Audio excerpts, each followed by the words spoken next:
My name's Ron Hoyne. I'm the CFO of a mid-market heavy highway contractor in Central Illinois. We do about $50 to $70 million of volume a year. We have a number of divisions that we have to deal with in some way, shape, or form.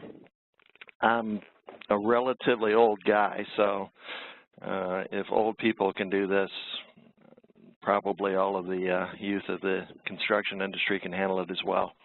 We started with bid tech back in the 80s, and it has since rolled forward all the way to Viewpoint Vista now. We have never really been exceedingly happy with any of the financial reports that came out of Viewpoint in any way, shape, or form. And our goal was, and the way we used to do it, we used to generate an Excel spreadsheet. Way back when in the 80s, we generated a Lotus spreadsheet. So we would populate it. We would print out some crystal report from Viewpoint.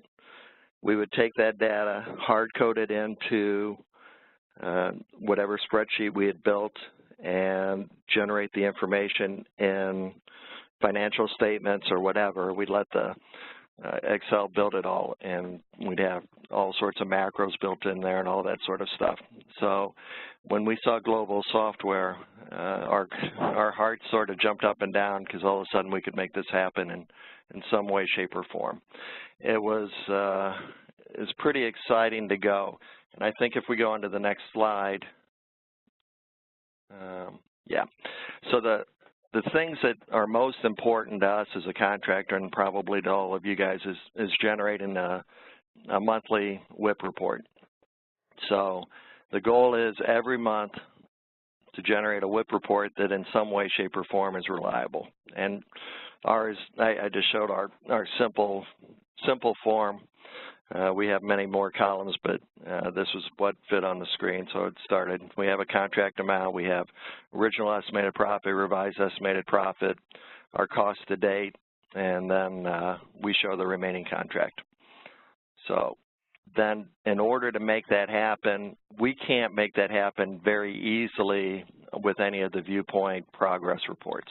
So we went on to Spreadsheet Server. Next slide. And we're able to we built queries, and queries are pretty. Caitlin does such a wonderful job of explaining how to do that, and I learned so much just listening to her. But in my simple point of view, what I'm doing in a query is I'm going into the Viewpoint database and picking out a random number that I want to have, and then I'm throwing that number into whatever Excel spreadsheet I want to use, and then I'm massaging it in Excel in some way, shape, or form. What we have is, so we're trying to populate, in our case, 5 different numbers. So I pick a random job, XYZ message boards, which we have contract number 1601 or whatever it is.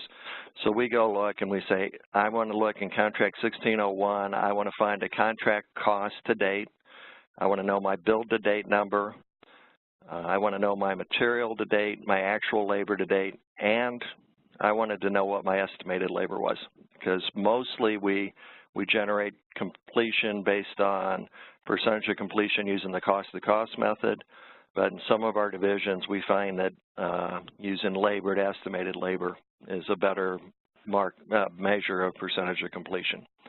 So we go in and we populate those things.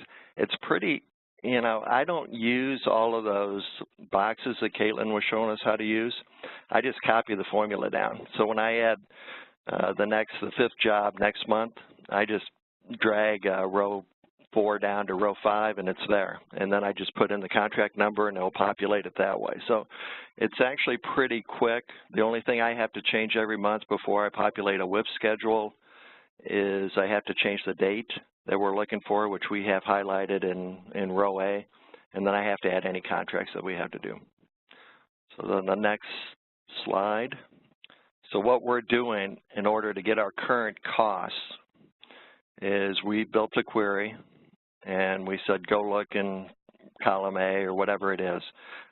So that's the query we built. And then the next month, all we have to do is drag that query down and put in the thing. So what we've done is we've locked in row A and as a date feature so that it's looking at the same date for everybody and things along those lines. So that's how the query formulas are built. Again, if you get to the Platinum license, you'll want to have somebody walk through all those details. Next slide. So what basically when we first build it, we have to go into all of these things. And the hard thing in Vista or Viewpoint is actually knowing what they've named something. So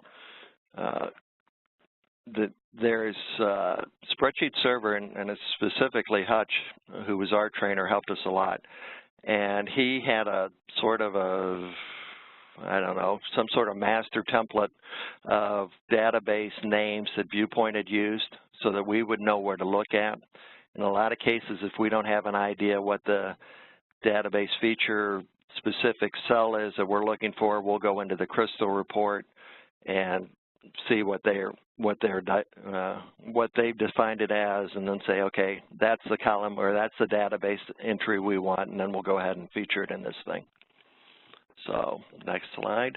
Now the next thing, after we've done our WIP and we've massaged it, the key to us and the key to everyone is we want to generate a financial statement in some way, shape, or form. So what we've done is, and we have an asphalt plant division, we have a paving operation division, we have sales between our asphalt plant and our paving operation that we have to eliminate sales for, so then we have combined. Then we have an electrical division, we have a division that travels nationally, we have other divisions, and for each one of those, I have a combined statement of income that sort of shows it all out there. When we first load this up using our control sheet, it populates the information. So if I want to go run a January 2018 report today, I just sort of hit a button, and this thing, I say, I don't want it for the year ending December 31, I want it for the month of January, and all the numbers on this will change and tell me what we're doing. And we've set it up so that, you know, we have the, in this case, the year to date, and then the prior year to date, and then the month only. So we're able to populate all those fields using formulas we've created inside Spreadsheet Server. And it takes us, you know, before we'd have to hard code in the GLs for, you know, 6 or 7 divisions, 6 or 7 companies, and then we'd have to watch it massage, and then we'd have to figure out where we coded something in wrong in some way, shape, or form, or what account got added, or this or that. And it used to take, you know, the better part of a day to actually get a financial statement that balanced. Right now we're able to do it in, you know, 2 to 3 minutes, whatever period of time it takes Spreadsheet Server to upload. Okay, next slide. So then what we do, on our combined statement of income, we obviously have some categories. And we have schedule of equipment costs and schedule of indirect construction costs, schedule of G&A costs. So all of these are being populated from the GL, and then they're all tied back in. We have 65 or 70 tabs in our Excel spreadsheet. So we're actually grabbing the asphalt plant information in a number of different ways and reporting it in a number of different ways so that we can distribute it to a number of different people. We, rather than just say on my next tab, I want tab 6 to be equal to tab 3 for this number, we actually build the financial statement on each tab from the GL so that we have the drill down ability. So on each tab, I can drill down to the actual Vista database and then beyond that down to the Viewpoint journals if I need to go that way. Okay, next slide. And I think as I'm watching Caitlin, there may be better ways for us to do this, but what we do is we have a sample control sheet. So there's certain data that we can't capture out of Viewpoint easily. Okay, for instance, Viewpoint's not going to tell us what period we want to report on. So we go ahead, everything in yellow in there we type in. So in our case, we want we're going to identify it as we want it for the year ending December 31, we want it for the month of December, we want it for, we want the date on our various columns to be 31 December-17, the quarter for our sheets 4, the monthly sheets 12. So we can go ahead and actually enter all of these things right here so that the rest of the 50 tabs all populate themselves in some way, shape, or form. The asphalt tons don't come across from Viewpoint for us. We have some financial templates that have some rounding issues for our cash flow things. Our backlog doesn't come from Viewpoint, so we enter it in that way, shape, or form. And then we come down to the bottom and we make sure that we have a proof so that our income statement actually enters what the grand total of Viewpoint is, so that we know for sure that we didn't miss a GL account, a new GL account, or whatever that deal is. Okay, next slide. How we built these various spreadsheets, and you can see it. So in our top, we got the balance type. We have the year that we're dealing with.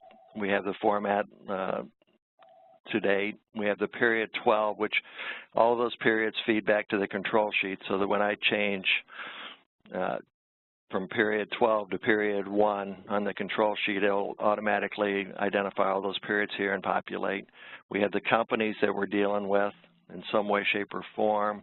We're always looking at the database we call Viewpoint. Then over there on the left-hand side, we have the company number, which is 1 in some cases, and it could be 2 or 3. That just happens to be the column there that's 1. We have the account numbers that feed into company 1. If we go over 2 more columns, we have the account numbers that feed into a different company. So although our GLs are generally the same from company to company, in some cases there's some minor differences. So we have to put different account numbers on different things. Specifically, our plant is the most different because they have a bunch of inventory items. So we've done that and we've populated it, and by changing, I don't know, 3 or 4 or 5 numbers on the control sheet, it'll do everything else. And again, I need to ask Caitlin, there might be a better way for us to do that. Okay, next slide. Okay. And I think that's our control sheet. We're not reporting that, so let's go on to the next slide. Then we go to our distribution manager. And what we're doing with our distribution manager is we're sending various reports to various places. And so some people get all of our reports, some people get a select report, some people only get a divisional report.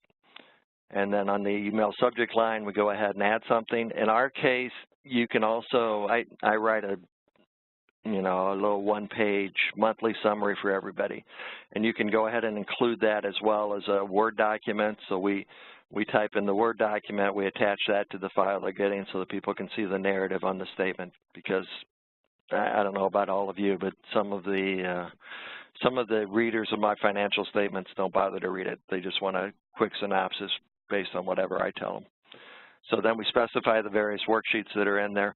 We're converting all our formulas to values, because if you send a non-user the GXL or query things, then those numbers just don't pop up. So we convert all formulas. I didn't realize what Caitlin said, that you could just convert the spreadsheet server formulas, but that's a nice little hint.